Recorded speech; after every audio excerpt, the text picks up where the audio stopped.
Destiny as a child was extremely shy, very quiet, but at the same time very inquisitive, always wanting to have a book in her face and read. Well, in that regard, I remember her, again, being more so shy outside the house, but definitely, not shy in the house. She loved, playing with her brother, and so they was always getting into stuff, doing stuff, and laughing and playing, so definitely remember that about her.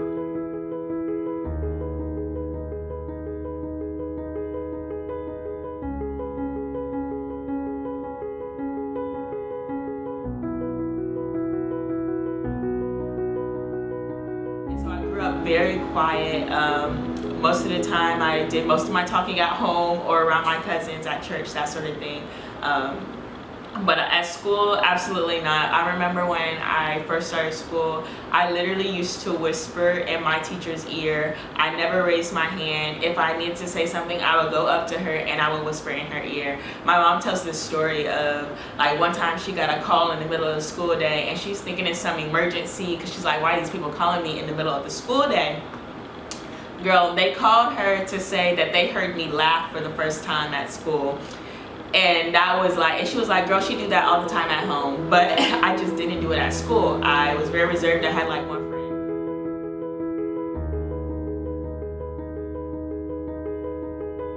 Well, I think that she has become outside the house what we got to see inside the house pretty much the whole time. Like, yeah.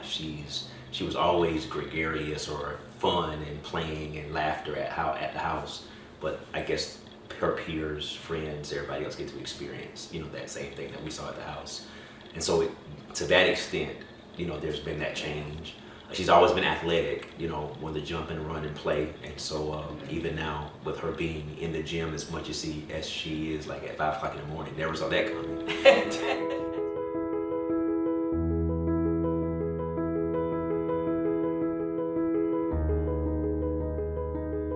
Knowing who Destiny is today, and in essence who she's always been, when I think about what's our destiny, I do see someone who is, though she didn't major in journalism, I can see some journalistic skills in play.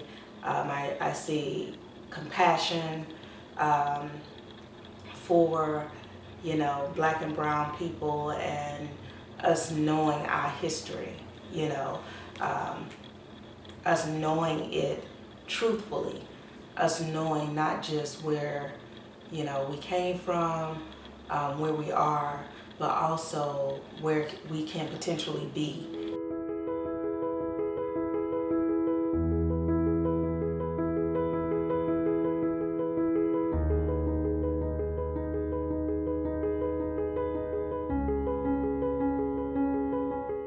My name is Grace Jordan Williams. Yes, full name.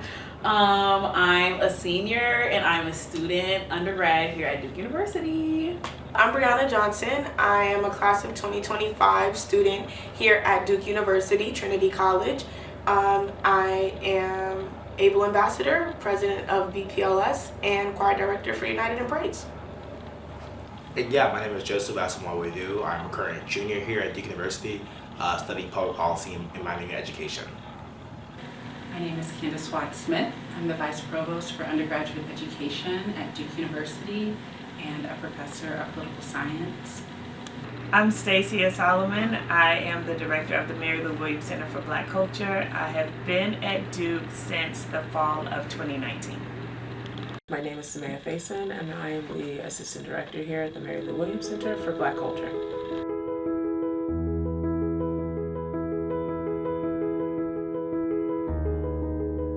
Destiny, slightly tall, black girl, short haircut, dyed blonde/red.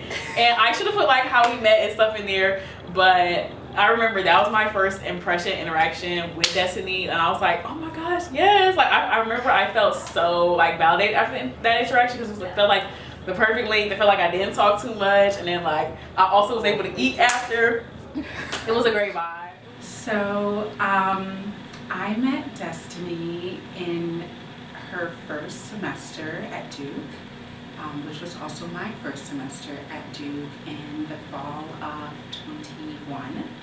And I think our class is a race and politics class. She, similar to how she is now, is kind of like a quiet storm. She might not say a lot, but when she speaks, you better listen. So I remember meeting Destiny during her first year here at Duke. I'm not sure if it was her first or second semester though. But back then I worked in the Duke Career Center, and I would come into the Mary Lou Williams Center and do office hours. And that is when I met Destiny during those times where she would just be in the center hanging out with her friends, studying, all the things that the students do in the Mary Lou Williams Center. That's how I met Destiny. I don't exactly remember when I met Destiny. I just know that she was always here in the Lou, and I started here her freshman year, and she was here with the normal crew that she's always with.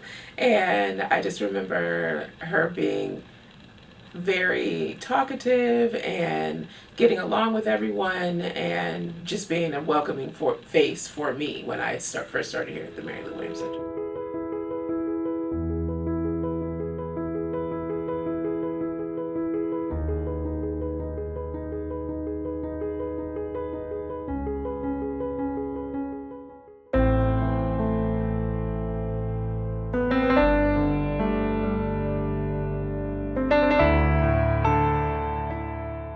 There's a lot going on in the world right now, and it's very chaotic and it's very stressful.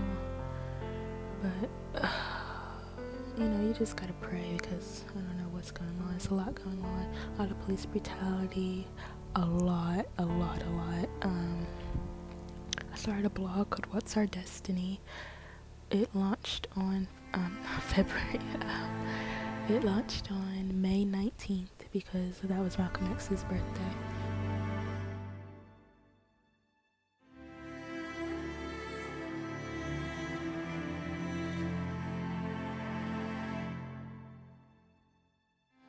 And now I'm 17, turning 18 this year.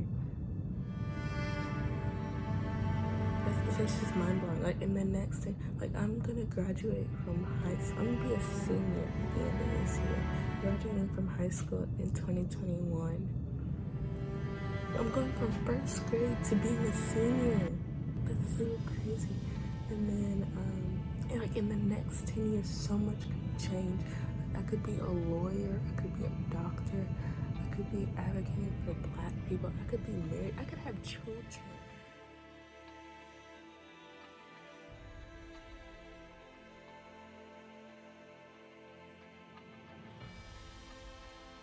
But I'm not stressed because of school, my classes mostly, more so because of balancing my classes with working at Smoothie King, leading the NAACP, as well as just being a member of my other clubs. And then there's some college applications. I don't know how I forgot that.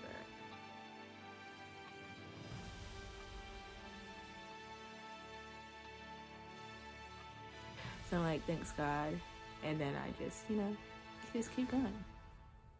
It's on to the next goal, which isn't necessarily a good thing.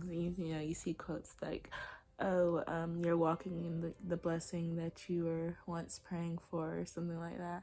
Take time to dwell in it. And I'm trying to do that. It's just hard. I don't know what happened to my emotions.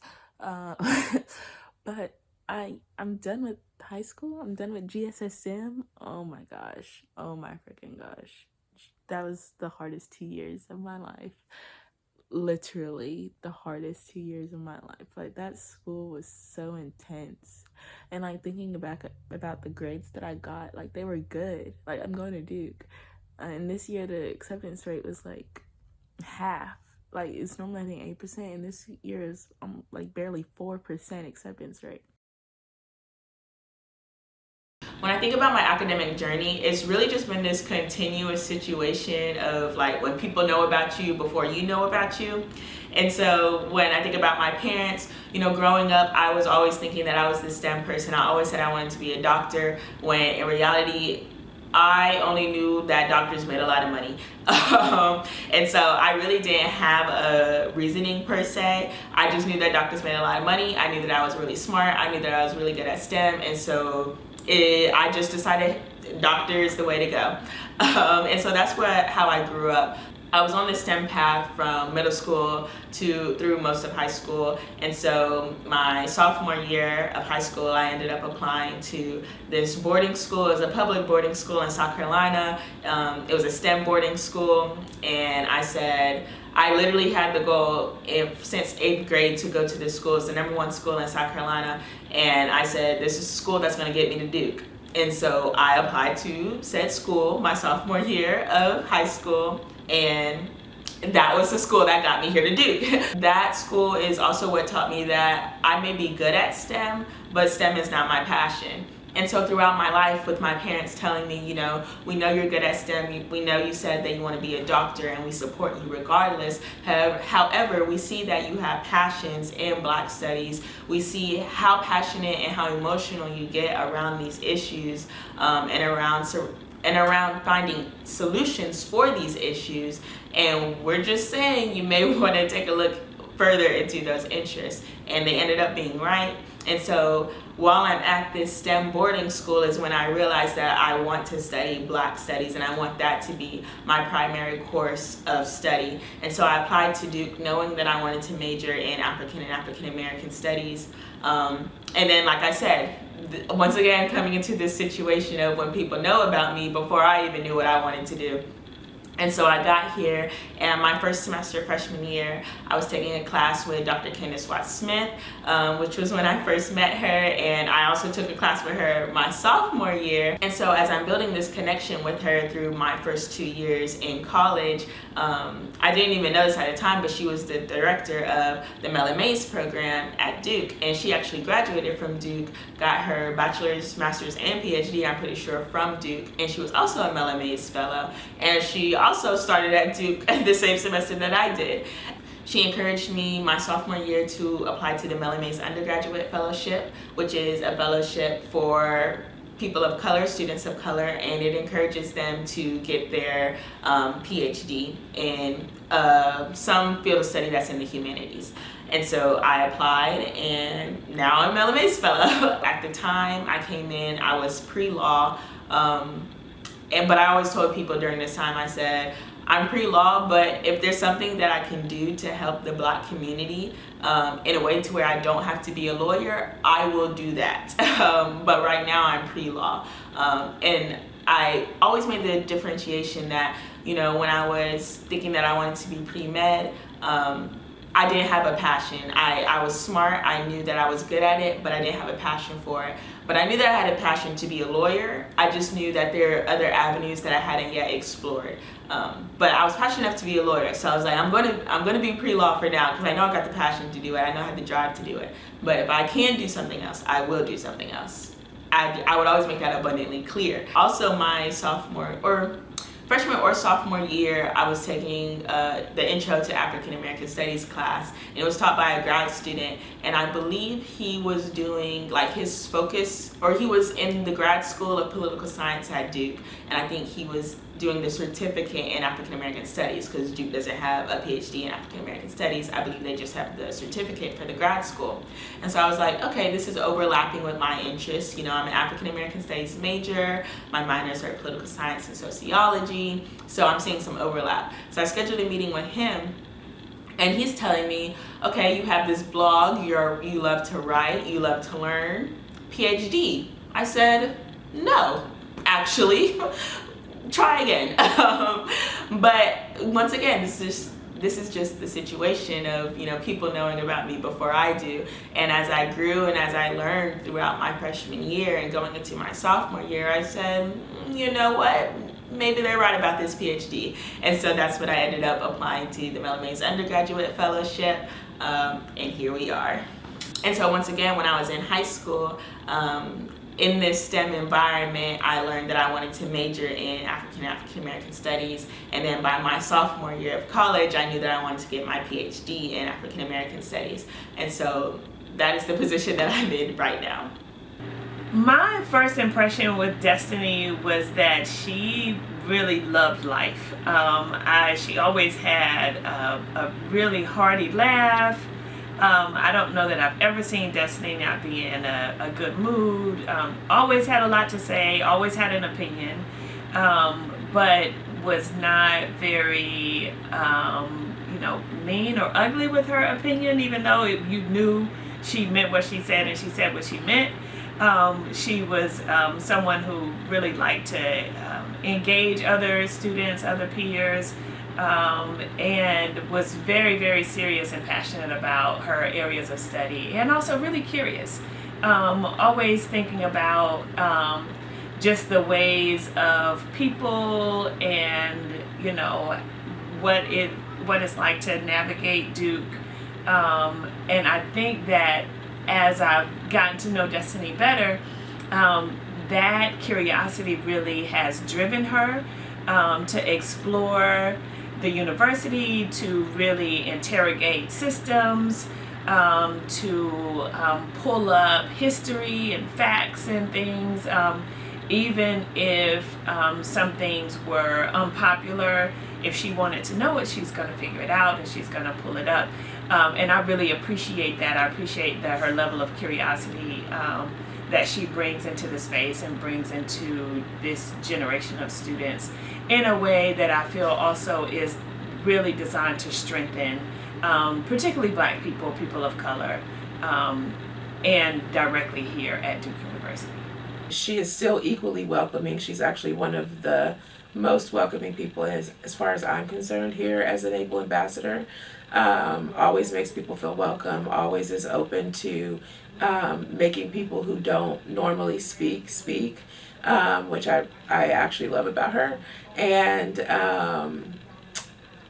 what has changed is that I know more about her academic goals and what she sees herself doing in the future, and I'm just more and more the word I'm saying is admirable, but that is not the word I mean. I mean that I admire her even more now that I know more about her. It's really been a pleasure and honor to get to know her over the past 4 years. In class, that's, you get to see a kind of person, how they are, present themselves in class discussions. But I've also gotten to know Destiny through the Mellon Mays Undergraduate Fellowship. And there it's more conversational, but also get to see her research interest and where she's leading the project. So in that way, I think I've just seen her kind of grow and blossom over the years, be more upfront, and also just to know how creative she is, how integrated in her community, how much her leadership skills I can tell have really developed over the past 4 years. So, I think in the kind of way that a person grows over 4 years, I think Destiny has been on an amazing trajectory. It's been great to see. Yeah, I think my first impression of Destiny was, intelligent, a little quiet, shy, a little quiet. We're both from the Carolina region and stuff like that. So we had that, a shared trait.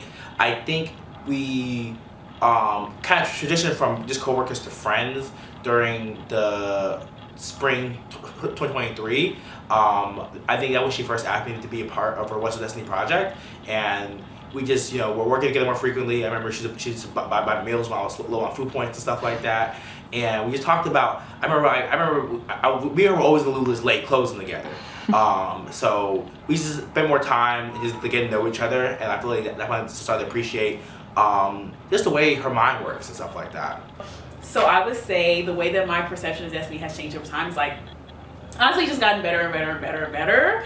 And I feel like I've been able to get to know her through the way that she thinks and through the way that she interacts with the world, through her blog or with, just the ways that she thinks about the world and shares that she thinks about the world. wow, like, oh my gosh, you're an icon, you're a legend, you are the moment. That's how you feel when you talk to Destiny. Period.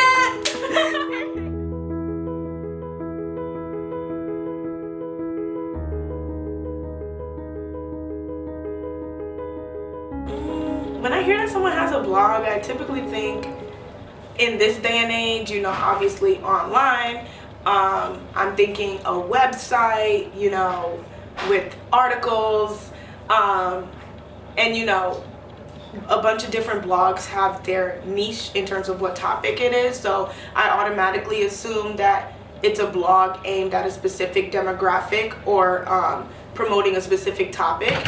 And so yeah, I'm typically just thinking about a bunch of articles about a particular topic targeted for a particular demographic.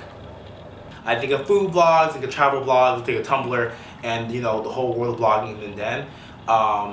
And someone has a blog, that's not something I really would associate with people in me and Destiny's age group. I feel like blogs kind of thing happen, you know, people with millennials and stuff like that. So if someone has a blog, I'm like, oh, that's different. It's something to really, you know, look into, because most kids our age don't really take time to craft a like digital portfolio. I usually envision that they have something that they're like strongly interested in, that they want to talk about, like a cooking blog or a book blog or something like that. But I've now known that I now understand that people can do different things with blogs. Like they can just talk about all kinds of things that they're interested in. It doesn't have to be like one streamlined thing. So that's pretty much what I know about blogs. Because I'm old, I know that a blog is a web log together, so a kind of regularly updated website.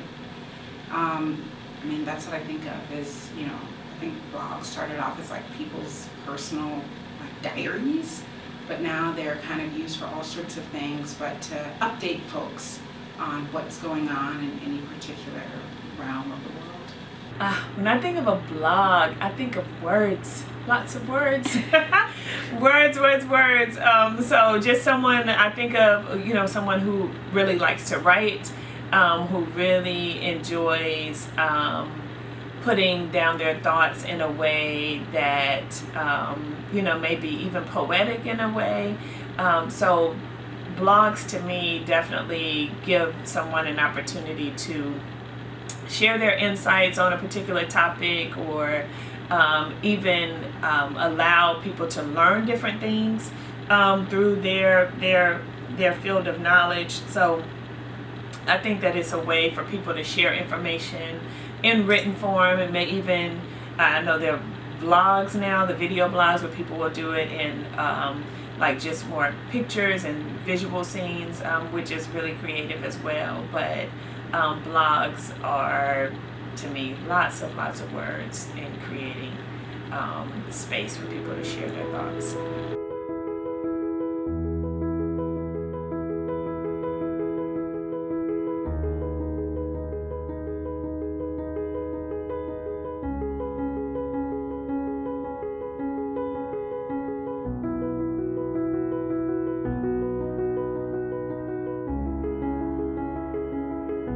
So this year is the 5-year anniversary of What's Our Destiny, which is mad crazy to think about, because I started this blog in my junior year of high school. I was attending a boarding school in South Carolina.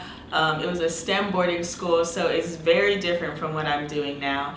And yeah, I was a junior in high school. It was 2020, so we already know, in addition to that, to COVID-19 and the COVID pandemic, we're also going through this, you could call it like a racial pandemic, and everything going on in our country at the time, in our nation at the time. And I've always been a person I was always posting on social media. I was always just talking about Black issues on social media. I will admit, I was also arguing with non-Black people on social media about Black issues, but that's my business, as Tab would say.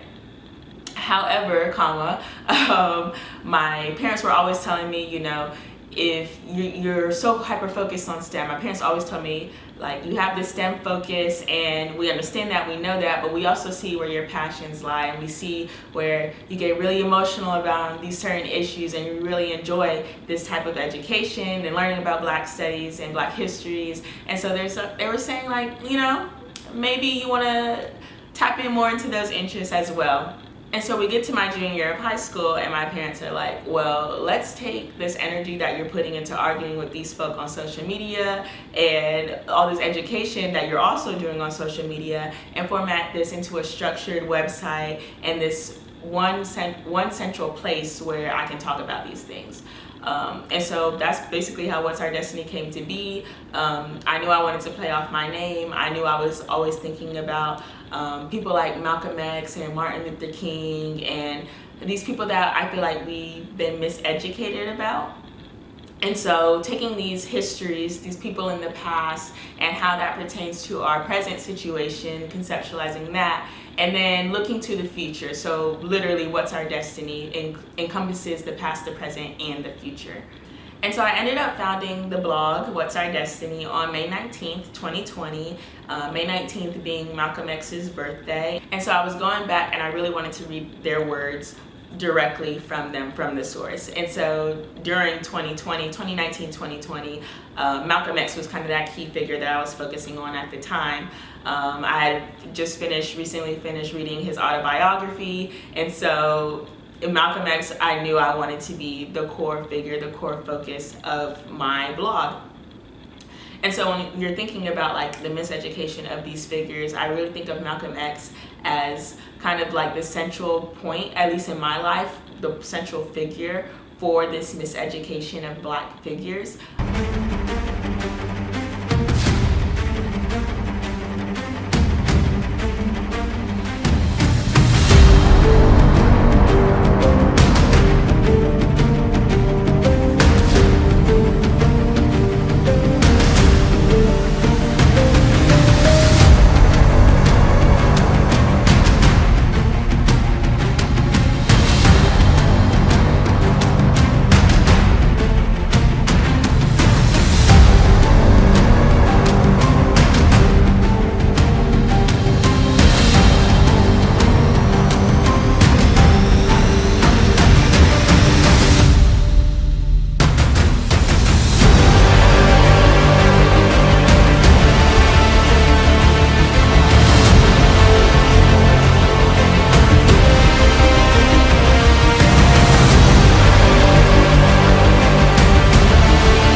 And it did change my perception of what a blog is, because like now in my mind, other people can do blogs different ways, but I'm really expecting like in real life interaction experience. Like I feel like revisiting the takeover, the blog was already like really good. It was like really good information. I love the infographics, I love sharing them, and I was like, yeah, this is what the girls need to be talking about.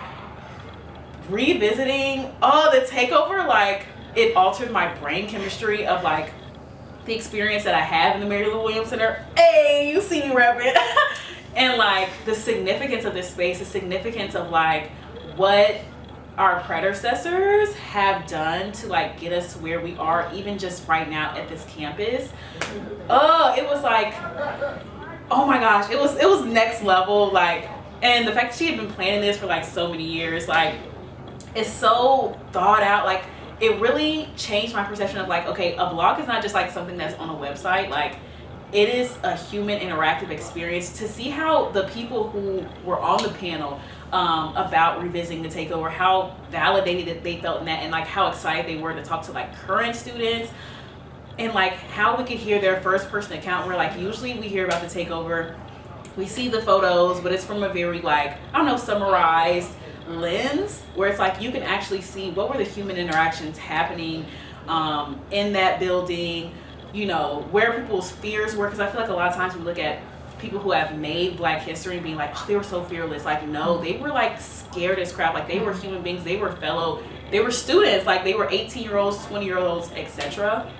And I think it really added a human element where I could see myself in that position, and like it just changed my perspective of like what's possible for me on this campus, what's possible for like student organizing on campus, where it's like I think we've lost some of those recipes over time. It's so nice to like not only revisit them but have the people who were actually involved with it share what their experiences were. I think it helps current students conceptualize that better. You know what? Remember years ago I took you to a play, and it was what was it? Off the Wall and Onto the Stage. Onto the Stage. That was a long time. Yeah, it's by an artist from Charleston, South Carolina.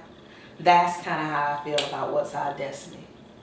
Off the pages, and you know. I was just even more impressed, because what's impressive to me is that Duke is a rigorous type of university. There's a lot of stuff going on all the time. Destiny is in a lot of leadership roles. So to also have this thing on the side that they're doing seemed very ambitious, and so quite impressive. No, I didn't, and I think I feel like even after the event I talked to Destiny about that, because I feel like Destiny she loves to like leave things out about herself. We have our own little game that we like to play with that, but no, I didn't, but I was very intrigued to learn about it, and I was not surprised at all to learn about it either. It seems definitely right in line with just who she is, and just how her curiosity really just leads the way for her. It really actually made it mean something to me, and it like changed my level of understanding. Loved it. Oh, like I talk about it all the time. I wish we need to do it every year, honestly. The youth needs that, like, oh, Revisiting the Takeover, probably one of the most impactful events that I've attended on Duke's campus. Like, it was amazing. I was so inspired, and I was like, I need to do something for the world now. Like, hello.